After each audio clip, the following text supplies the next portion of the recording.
So you just started playing Project Zomboid, but you most likely died quite quickly. I feel you because I died a few times as well. Okay, maybe a lot. But I've learned some new things as well. So, hi, I'm Epokk from Indie Game Guides and these are my 12 tips for Project Zomboid.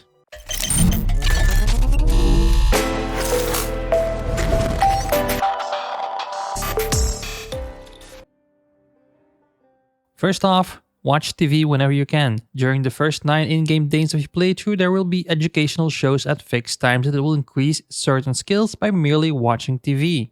At 6 am, at 12, and 6 pm there will always be an educational show on the channel Life and Living.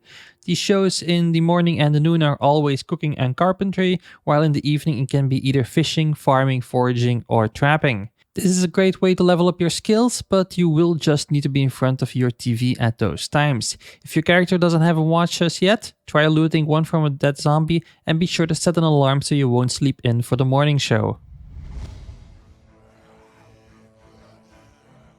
If you're just starting out, play on Builder difficulty. It's basically easy mode as there will be a lot less zombies, but it's a great place to start learning combat mechanics, how the UI works, and just generally test things out. I personally played a few hours on this difficulty when I started out, and I probably wouldn't have kept playing the game if I didn't.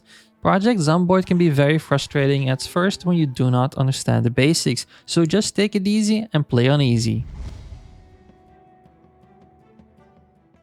But always be quiet, guys. When you're watching TV or listening to the radio, 2 bars at max. If you see zombies banging on doors or windows of empty houses, it's probably because there's a TV screaming inside of it. Just be sure to also block the line of sight of zombies inside your base. Close the curtains. If you do not have any curtains, go steal some at the neighbor's house and install them at your house. But be sure to also turn off the lights because that may also attract zombies, and that's the last thing you will want. If you're unsure where to head next, pause the game and go to Project Zomboid Project Map. It's a great online website where you can figure out where you are by using landmarks like stores or public buildings and decide which direction you should go next. You can find a link to this great tool in the description down below. You've probably already figured out that the best way to take down a zombie is by pushing him over and just stomping on his head with a weapon or your foot. But did you actually notice that you can prevent him from getting up if you just simply stand on top of his chest? This is a great way to deal with 2 zombies at the same time. Just go stand on one guy's chest while you're pushing over the other one. If you need to clear a small group of Zeds and there's a short fence nearby, attract their attention and jump over the fence. They'll stumble over it and giving you the opportunity to just one-shot them right away. However, some Zeds may use this opportunity to crawl towards you instead of getting up. If they succeed, you'll be stunned, and when dealing with multiple enemies, this can pretty much be a death sentence. If you attract a lot of zombies for whichever reason, like an alarm going off, don't panic. Just walk away without looking behind you like a cool guy does with explosions. If you walk on normal speed, they can't catch up to you, and they have a fairly short attention span if they can't see you. So just try to break their line of sight by going through trees or taking short turns around buildings. Before you enter a house, check to see if there are any zombies inside. If a window is broken, there are probably a few of them inside. When entering a building, you can lure any zombie to come out just by pressing the shout button, but only when sneaking.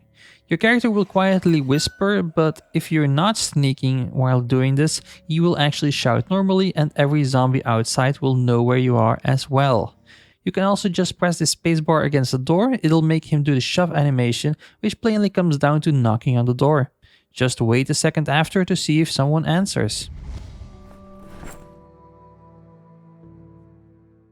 Look for a radio with an automated emergency broadcast.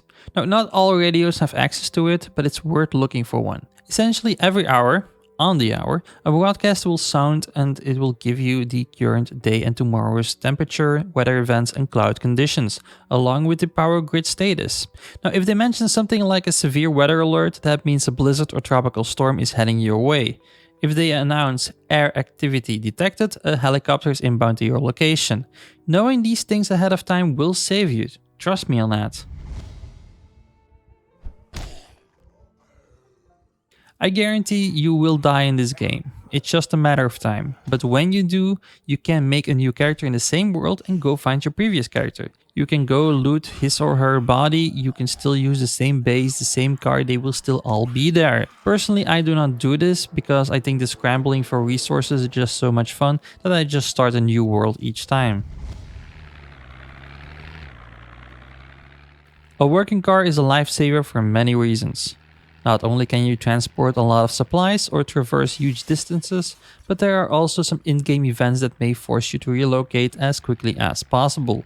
Just look around at huge parking lots for keys on the floor. If you see a nice car in front of a house, go look for the key inside of the house.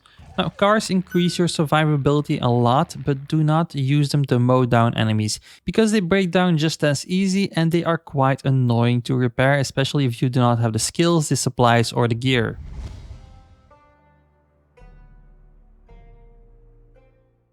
Play slow and take your time. Don't get arrogant and enter houses before scouting them from outside. Don't fight zombies without looking behind you. Don't take any unnecessary risks. If things are starting to get dangerous, just get out of there. The loot will still be there later. Just be fully prepared by bringing bandages, an empty backpack, and a weapon. Check the durability on the weapon. Arrogance can get you killed and end the character with quite some playtime behind it in just a few seconds. Okay, now that you've got the basics down, you're good to go. Well, except if you want to know about the best character traits, base locations, and so on. Just check this playlist out to prolong your death in Project Zomboid just a little longer. I want to thank you for watching, and I'll see you in the next one.